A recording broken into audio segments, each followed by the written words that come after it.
जय श्री कृष्णा दोस्तों। आज इस वीडियो में मैं आपको गुरुवार व्रत की कथा बताऊंगी। पंचांग के अनुसार गुरुवार का दिन भगवान श्री हरि को समर्पित है। इस दिन भगवान विष्णु की विधि विधान से पूजा करना शुभ माना जाता है। गुरुवार का व्रत काफी लाभकारी साबित होता है। माना जाता है कि गुरुवार का व्रत करने से व्यक्ति को सभी समस्याओं से छुटकारा मिल जाता है। इसके साथ ही कुंडली में गुरु ग्रह मजबूत हो जाता है। गुरुवार के दिन सूर्योदय से पहले उठकर सभी कर्मों से निवृत्त होकर स्नान करके पीले रंग के वस्त्र धारण करने चाहिए। भगवान विष्णु का ध्यान करते हुए व्रत का संकल्प लेना चाहिए। भगवान बृहस्पति देव की विधि विधान से पूजा करनी चाहिए। भगवान को पीले फूल, पीले चंदन के साथ पीले रंग का भोग लगाना चाहिए। अगर चाहें तो भोग में चने की दाल और गुड़ भी ले सकते हैं। इसके बाद धूप दीप जलाकर बृहस्पति देव की व्रत कथा का पाठ करना चाहिए। इसके बाद विधिवत तरीके से आरती करके भूल चूक के लिए माफी मांगनी चाहिए। केले की जड़ में जल अर्पण करने के साथ भोग आदि लगाना चाहिए। फिर दिन भर फलाहार व्रत रखकर शाम को पीले रंग का भोजन ग्रहण करना चाहिए। और अब जानते हैं गुरुवार व्रत की कथा। प्राचीन काल की बात है। एक नगर में एक बड़ा व्यापारी रहता था। वह जहाजों में माल लदवाकर दूसरे देशों में भेजा करता था। वह जिस प्रकार अधिक धन कमाता था उसी प्रकार जी खोल कर दान भी करता था, परंतु उसकी पत्नी अत्यंत कंजूस थी। वह किसी को एक रुपया भी नहीं देने देती थी। एक बार सेठ जब दूसरे देश व्यापार करने के लिए गया तो पीछे से बृहस्पति देव ने साधु वेश में उसकी पत्नी से भिक्षा मांगी। व्यापारी की पत्नी बृहस्पति देव से बोली, साधु महाराज, मैं इस दान और पुण्य से तंग आ गई हूँ। आप कोई ऐसा उपाय बताइए जिससे मेरा सारा धन नष्ट हो जाए और मैं आराम से रह सकूं। मैं यह धन लुटता हुआ नहीं देख सकती। बृहस्पति देव ने कहा, हे देवी, तुम बड़ी विचित्र हो। संतान और धन से कोई दुखी होता है।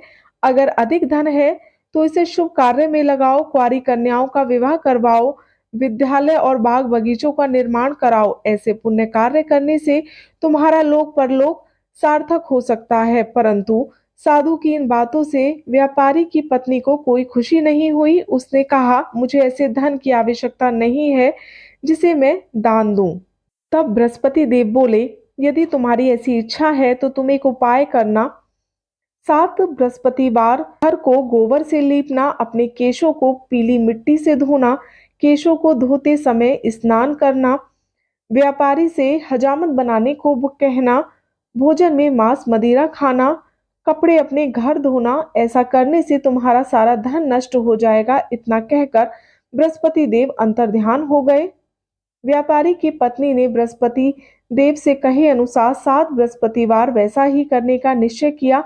केवल 3 बृहस्पतिवार बीते थे कि उसकी समस्त धन संपत्ति नष्ट हो गई और वह परलोक सिधार गई। जब व्यापारी वापस आया तो उसने देखा कि उसका सब कुछ नष्ट हो चुका है। उस व्यापारी ने अपनी पुत्री को सांत्वना दी और दूसरे नगर में जाकर बस गया। वहां वह जंगल से लकड़ी काट कर लाता और शहर में बेचता। इस तरह अपना जीवन व्यतीत करने लगा। एक दिन उसकी पुत्री ने दही खाने की इच्छा प्रकट की, लेकिन व्यापारी के पास दही खरीदने के पैसे नहीं थे। वह अपनी पुत्री को आश्वासन देकर जंगल में लकड़ी काटने के लिए चला गया। वहां एक वृक्ष के नीचे बैठ अपनी पूर्व दिशा पर विचार करके रोने लगा। उस दिन बृहस्पतिवार था। तभी बृहस्पति देव साधु के रूप में सेठ के पास आए और बोले, हे मनुष्य, तुम इस जंगल में किस चिंता में बैठे हो? तब व्यापारी बोला, हे महाराज, आप सब कुछ जानते हैं। इतना कहकर व्यापारी अपनी कहानी सुनाकर रो पड़ा। बृहस्पति देव बोले, देखो बेटा, तुम्हारी पत्नी ने बृहस्पति देव का अपमान किया था, इसी कारण तुम्हारा यह हाल हुआ है। लेकिन अब तुम किसी प्रकार की चिंता मत करो। तुम गुरुवार के दिन बृहस्पति देव का पाठ करो। 2 पैसे के चने और गुड़ को लेकर जल के लोटे में शक्कर डालकर वह अमृत और प्रसाद अपने परिवार के सदस्यों और कथा सुनने वालों में बांट दो। स्वयं भी प्रसाद और चरणामृत लो, भगवान तुम्हारा अवश्य कल्याण करेंगे। साधु की बात सुनकर व्यापारी बोला, महाराज, मुझे तो इतना भी नहीं बचता मैं अपनी पुत्री को दही लाकर दे सकूं। इस पर साधु जी बोले, तुम लकड़ियां शहर में बेचने जाना, तुम्हें लकड़ियों के दाम पहले से चौगुना मिलेंगे, जिससे तुम्हारे सारे कार्य सिद्ध हो जाएंगे। उसने लकड़ियां काटी और शहर में बेचने के लिए चल पड़ा। उसकी लकड़ियां अच्छे दाम में बिक गईं, जिससे उसने अपनी पुत्री के लिए दही लिया और गुरुवार की कथा हेतु चना गुड़ लेकर कथा और प्रसाद बांटकर स्वयं भी खाया। उसी दिन उसकी सभी कठिनाइयां दूर होने लगीं, परंतु अगले बृहस्पतिवार को वह कथा करना भूल गया। अगले दिन वहां के राजा ने एक बड़े यज्ञ का आयोजन कर पूरे नगर के लोगों के लिए भोज का आयोजन किया।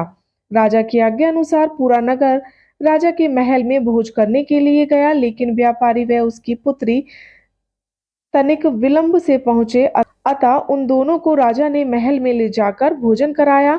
जब वे दोनों लौट कर आए तो रानी ने देखा कि उसका खूंटी पर टंगा हार गायब है। रानी को व्यापारी और उसकी पुत्री पर संदेह हुआ कि उसका हार उन दोनों ने ही चुराया है। राजा की आज्ञा से उन दोनों को कारावास की कोठरी में कैद कर दिया गया। कैद में पकड़कर दोनों अत्यंत दुखी हुए। वहां उन्होंने बृहस्पति देवता का स्मरण किया। बृहस्पति देव ने प्रकट होकर व्यापारी को उसकी भूल का आभास कराया और उसे सलाह दी कि गुरुवार के दिन कैदखाने के दरवाजे पर तुम्हें 2 पैसे मिलेंगे, उनसे तुम चने और मुनक्का मंगवाकर विधि पूर्वक बृहस्पति देवता का पूजन करना, तुम्हारे सब दुख दूर हो जाएंगे। बृहस्पतिवार को कैदखाने के द्वार पर उसे 2 पैसे मिले। बाहर सड़क पर एक स्त्री जा रही थी। व्यापारी ने उसे बुलाकर गुड़ और चने लाने को कहा। इस पर वह स्त्री बोली, मैं अपनी बहू के लिए गहने लेने जा रही हूँ, मेरे पास समय नहीं है। इतना कहकर वह चली गई। थोड़ी देर बाद एक और स्त्री निकली। व्यापारी ने उसे बुलाकर कहा कि बहन, मुझे बृहस्पतिवार की कथा करनी है, तुम मुझे 2 पैसे का गुड़ चना लाकर दो। बृहस्पति देव का नाम सुनकर वह स्त्री बोली, भाई मैं तुम्हें अभी गुड़ चना लाकर देती हूँ। मेरा इकलौता पुत्र मर गया है, मैं उसके लिए कफन लेने जा रही थी, लेकिन मैं पहले तुम्हारा काम करूंगी, उसके बाद अपने पुत्र के लिए कफन लेकर जाऊंगी। वह स्त्री बाजार में व्यापारी के लिए गुड़ चना ले आई और स्वयं भी बृहस्पति देव की कथा सुनी। कथा के समाप्त होने पर वह स्त्री कफन लेने अपने घर गई। घर पर लोग उसके पुत्र की लाश को राम नाम सत्य कहते हुए शमशान ले जाने की तैयारी कर रहे थे। स्त्री बोली, मुझे अपने लड़के का मुख देख लेने दो। अपने पुत्र का मुख देखकर उस स्त्री ने उसके मुंह में प्रसाद और चरणामृत डाला। प्रसाद और चरणामृत के प्रभाव से वह पुनः जीवित हो गया। पहली स्त्री जिसने बृहस्पति देव का निरादर किया था, वह जब अपने पुत्र के विवाह हेतु पुत्र वधू के लिए गहने लेकर लौटी, जैसे ही उसका पुत्र घोड़ी पर बैठकर निकला, वैसे ही घोड़ी ने उसे उछाल मारी और वह घोड़ी से गिरकर मर गया। यह देखकर स्त्री रो रोकर बृहस्पति देव से क्षमा याचना करने लगी। उस स्त्री की क्षमा याचना से बृहस्पति देव साधु के वेश में वहां पहुंचकर कहने लगे, तुम्हें अधिक विलाप करने की आवश्यकता नहीं है, यह बृहस्पति देव का अनादर करने के कारण हुआ है। तुम वापस जाकर मेरे भक्त से क्षमा मांगकर कथा सुनो, तब ही तुम्हारी मनोकामना पूरी होगी। जेल में जाकर उस स्त्री ने व्यापारी से माफी मांगी और कथा सुनी।